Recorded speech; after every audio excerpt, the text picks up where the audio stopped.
you want to be able to tell a story, something that's kind of representative of who you are. Mhm.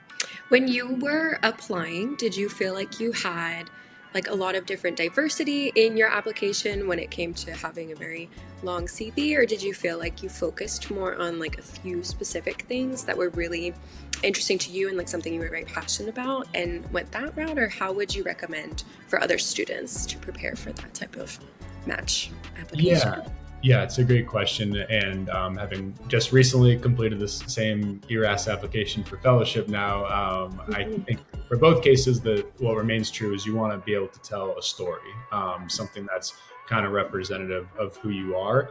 And so, in terms of advice and in terms of what I did, I just definitely advise you to not just do a bunch of sporadic things that line up to 20 different things, but a few core things that you're really passionate about and can show like a pretty long-standing commitment to. Or obviously things get busy, and especially with our program where you switch between the second and third year, it can be difficult sometimes to have those long-standing relationships and like commitments to certain programs. But that being said, whatever you do get involved with, try to get involved with it into a higher degree, into a leadership position, and not just a member if you can.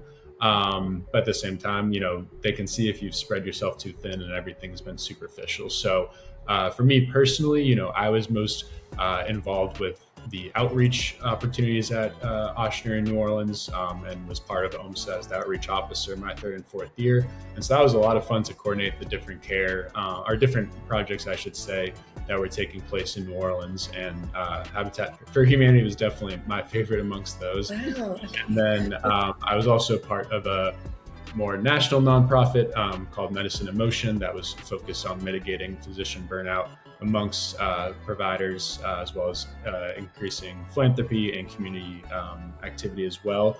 I think there's still an active chapter. I could be wrong on that, but certainly there still are some in the country, which has been great to see. And so I think those were like kind of the two big things that I focused on: the outreach and the physical activity, fitness, anti-burnout perspective, and kind of showed that both with things I'm passionate about personally outside of medicine too. So just again, trying to tell a story that's representative of who you are.